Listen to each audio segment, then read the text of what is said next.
On the 8th of April 2017, I uploaded my last video on boats in War Thunder. This was shortly followed after the April Fool's event and the last round of the CBT, which was honestly quite bad. Some of the ranting points that I made towards boats in War Thunder at that time were aircraft just absolutely ruining everything for both the torpedo boats and the bigger, slower boats. The gameplay just being very stagnant and boring with almost no dynamic gameplay whatsoever. It was just always the same thing over and over and over again. Torpedo boats having to pretty much getting into shotgun range to use the torpedoes, since there was no kind of torpedo prediction line, and as such you really had to get very close to be able to hit anything with them. And of course doing that they would immediately get shreked since they had absolutely no armor. The maps didn't really have that much cover and it was really not easy to sneak around. Whilst there was some cover, the maps for the most part did have big open sections of wide open water, which didn't really lend itself to the torpedo boats. Of course, with the spotting system, always keeping them spotted at all times. Worse still, the torpedoes don't reload in RB, which makes torpedo boats, after they have expanded their torpedoes, essentially just boats. And the torpedo launch was a bit inaccurate as well. The cannons overall just felt very unsatisfying, the damage models were just weird, there was no real effect of the flooding, no underwater hits since the shells would just bounce off the water surface, which has been in the game for a long time. I actually realized that a couple of years ago with tanks, but besides the point. The waves were too strong, aiming was too RNG, even at 1 kilometer distance you could barely hit anything, and overall boats were just dying. We had months and months and months of development of the boats and it wasn't really going anywhere. So myself, I did a rant over half an hour long. Ironically, Fly Daily actually did a rant on the exact same day, just a couple of hours later. It was actually quite a coincidence, but I guess it just really showed how it wasn't really working out. And since then, we haven't heard anything of boats anymore. CBTs just stopped. We didn't really hear anything anymore. We did read a couple of developer blogs hinting at destroyers, for example, but not really much in terms of gameplay. Until now. This weekend we are currently seeing the revival of Boat Thunder, or should I say Ship Thunder, because now we have actually proper big destroyers. Now, of course, we only have two at the moment. We have a Russian one which has 430mm guns, which by the way are the same exact gun as featured on the SU-100Y, and 6 torpedoes. And we have a British one which has 620mm guns, with 2 guns per gun battery, I would say that they are called, and 4 torpedoes. I have to say the British one has a lot more ammo than the Russian one and overall felt more useful, simply because more guns, but the Russian one did have more torpedoes and was more useful against the AI cargo ships. But overall, what has changed in terms of gameplay? I mean, just adding big boats doesn't really do much for all the problems that we had seen before, right? Well, first of all, we see a new map, which is kind of a revamp of an older map and older game modes, but actually quite well done, especially with the game mechanics that we are currently seeing. We had destroyers and torpedo boats on the same map, good, and we had different spawn zones for each of them.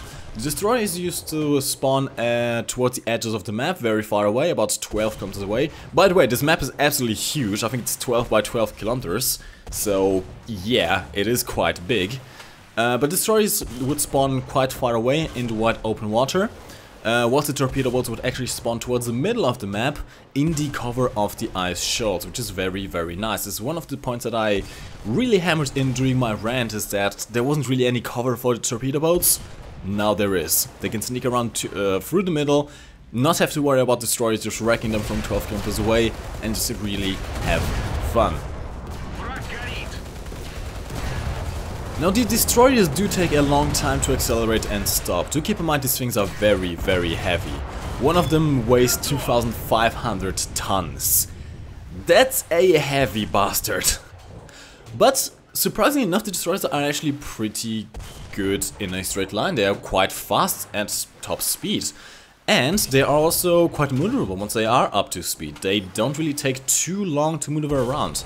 Now, of course, I wouldn't really take them into close quarter brawling combat in the middle of the map where all the ice shoals are, especially since that's the hunting grounds of the torpedo boats. But overall, they actually feel pretty good. It really doesn't take more than a couple of minutes to traverse the map. Now, the guns on the destroyers do have a long range, but they become inaccurate at range, which is actually a very good mechanic. While you can pretty much fire right from the start of the game and reach the enemy in the enemy spawn, you are mostly not really going to hit anything, only really getting effective hits later on in the game, unless you get a lucky crit into an engine or something like that. The guns just spread out too much at range, and I like that. It makes it so that you don't immediately get into danger as you spawn, but it still gives you something to do whilst you are closing in on the enemy. Now, before you controlled all of the guns by yourself, all your cannons, all your machine guns, all your anti-aircraft guns, this made it really hard to deal with enemy boats and aircraft at the same time. And this was one of the ranting points, of course, that aircraft were just ruining everything because people were just, well, too preoccupied trying to kill the boat that's in front of them and just getting randomly bombed by something. It wasn't fun. Now, however, the destroyers at least have AI gunners. You can still control the guns manually if you so desire, and in fact you are more effective if you control them manually. The AI aren't too effective when targeting aircraft, but you can now tell the AI to target aircraft, you can tell them to target exclusively boats, you can tell them to target both, or not at all. You can completely silence your AI gunners to not give your position away, for example. Now again, they are not really quite as effective as if you were to take over the guns manually by yourself, which is something you should really do when a bomber is closing in on you. However, they give a little bit more action to and life to the game, since you don't have to control them yourselves and they do their job by themselves. They are very useful for scaring off torpedo boats that are closing in, for example, or scaring off random aircraft that are just flying around. They give you kind of a warning when you're just tunnel visioning on something, essentially. Now, what about the damage models? Before, the only real effective way to take down a boat was to either destroy the torpedo ammo rack on the torpedo boats, or destroy 3 sections of the hull. Now, the 3 sections of the hull is still the base mechanic of taking boats and destroyers out. However, there are more and different ways of how it works. For example, crew is now directly tied to compartment damage. The more damage you cause to a compartment, the more crew gets disabled. You don't have to manually now aim for every single crew member by yourself. Just aim for the compartment where the crew is located at, and the crew gets knocked unconscious, as Warframe likes to say. Now you also have more modules. You have bigger engines in the destroyers, you have fuel tanks, and you have ammo racks, and the ammo racks are a really nice thing. Now, in most destroyers, the ammo racks are hidden below the waterline, which makes it harder to hit with stuff like HE shells, for example. You're not really going to set off any ammo racks with HE shells, but with AP shells, you can now actually penetrate the surface of the water, cause underwater hits, which causes holes underwater and causes flooding, and can cause ammo rack detonations, which result in quite nasty one-shot kills against enemy destroyers. Now, one thing that was quite ridiculous before was the insanely long repair times when you were on fire, for example, when you were flooding, when you were taking damage. There was many a time where you were just sitting there with a 2000 second repair time, not being able to do anything. Your boat was essentially dead in the water. Now, damage control is separated into 3 different branches and is no longer automatic. You actually have to take care of this yourself, which actually makes the gameplay more dynamic. You can now control the fire prevention, you can now control the repair of the cannon breaches, and you can control the flooding in 3 different buttons, essentially. And there's a certain game of balance to this. You can activate them all at once if your boat so needs, but this is going to come at a penalty of it taking longer to successfully do all the actions, and also comes as a penalty to your fire rate, essentially simulating the crew abandoning their gun positions and taking care of the immediate danger instead. This makes the gameplay much more dynamic, as you have to manage your ship's damage and decide what's best at any given moment. Generally, I would always prioritize getting your repairs done first, with fire in a close second. Fires are also very dangerous, with flooding generally being the last thing you have to worry about. These destroyers don't really sink too quickly. As for torpedoes, we now have a torpedo prediction line. Essentially, you can select an enemy, press Q, and it will give you a line predicting where you need to drop your torpedo in order to hit them if they continue at that current speed and direction. This makes it much easier to hit torpedoes and makes it less about going into suicidal shotgun range, but rather gives you a little bit more range to take them out. I still wouldn't drop them anywhere between over 500 to 1 kilometer distance, simply because the torpedoes are very slow, and that's something that I'm going to touch on a little bit later. But at least you don't have to really get right into the face of them to hit them with torpedoes. This is really a welcome addition. Now, I briefly mentioned this before, that HE couldn't really detonate ammo racks whilst AP could, but now there's a better distinction between HE and AP. HE is generally better for starting fires on the deck and dealing with torpedo boats, just blowing them up essentially in a barrage. You can also generally more effectively take down deck stuff like guns, deck crew, and also cause, of course, damage to the hulls, causing holes above the waterline essentially, which makes it generally better to use at longer ranges. But AP, for example, can now actually penetrate the water surface, which you couldn't do before. It can now hit it below the waterline, it can penetrate and go into the engines, which makes the enemy destroyer immobile and easier to hit with torpedoes. Or you can set off an ammo rack and blow them up in one shot. This again makes the gameplay more dynamic and forces you to choose the best kind of ammo at any given situation. Now, the spotting mechanic has been overhauled too. You can generally see destroyers in a line of sight, but torpedo boats are a little bit more stealthy and they can get closer to the destroyer before they spot them, especially if they are not aware. It's actually not too hard for a torpedo boat to close in.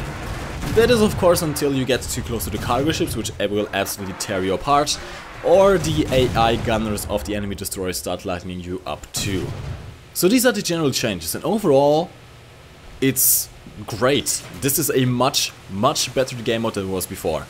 But it still is not perfect. I still have a couple of suggestions of the current state of the boat CBT and what needs to be changed, at least in my own opinion. Again, leave your own opinions in the comment section down below. The main thing for me really is this event was held in realistic mode, and torpedo boats still don't get a way to reload the torpedoes in RB. No catcher zones, no way to reload on the fly, no way to go back to base or reload. Just essentially all the torpedoes you have is all that you get. And this is especially aggravating with the Russian one, since it only had 2 torpedoes. At least the British one had 4. The Russian one only had 2 torpedoes, and as such, once you dropped your torpedoes, you were essentially useless. You couldn't do anything against destroyers, you couldn't do anything against cargo ships. You could say that you have depth charge and you could technically do a drive-by, but really, that's not going to happen, trust me. You're not going to do a drive-by against a destroyer. There were still some bugs with the repairs especially. One time, for example, I couldn't fix the flooding of my torpedo boat. Another time I couldn't repair my engine, which essentially left me useless. And it's sometimes still a little bit buggy when it comes to repairing stuff actually. Now, destroyers are far superior than torpedo boats, and that's not really a surprise. If the destroyer captain is aware of the presence of a torpedo boat, they can easily kill them in one barrage. Now, of course, the torpedo boats can also destroy destroyers in one hit with a torpedo if hitting center mass. I did have some issues with torpedoes hitting the edges, like the front or back end of the destroyer, or not killing it in one shot, but generally when you hit center mass you are going to take them down. The problem is the torpedoes are way too slow. In fact, the torpedo in the water is barely faster than your own torpedo boat, which by the way, your torpedo boat is also barely faster than a destroyer going full speed. This makes it so that you have to really give a lot of lead with your torpedo in order to hit anything, and it's rather easy for the destroyer to avoid it. Again, the destroyer really only has problems in getting speed in the first place and accelerating and decelerating, but it is rather maneuverable. And if the destroyer has any kind of sense and has any kind of awareness, it is very, very easy for them to evade any kind of torpedo. So overall, boats have definitely received a new breath of life, and I do really recommend you trying it out for yourselves. Destroyers are really fun to play, and the gameplay is dynamic again. It's really nice. In fact, something I actually quite forgot to mention is the waves, for example.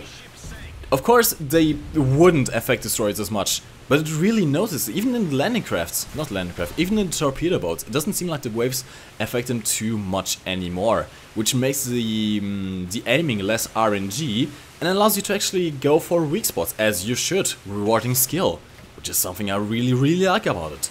Now, of course, there isn't much content at the moment, and especially at the time that I record this footage, it was like 5 AM, I think, 3 to 5 AM. There weren't many players online, there was only like 1 or 2 enemy players per match, and the games were mostly empty and very drawn out, over half an hour long, since the main objective was to destroy every single enemy cargo ship.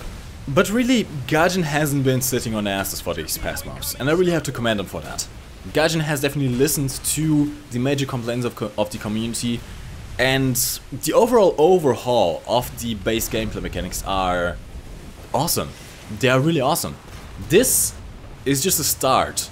This is just paving the way for better things that are yet to come. And I'm really excited again and really hyped again for what is out there. More destroyers, bigger destroyers, more guns. An overhaul to torpedo boats. The torpedo boats do need a bit of an overhaul, but overall, I'm liking this. So, Gaijin, kudos. Tip of the hat off to you.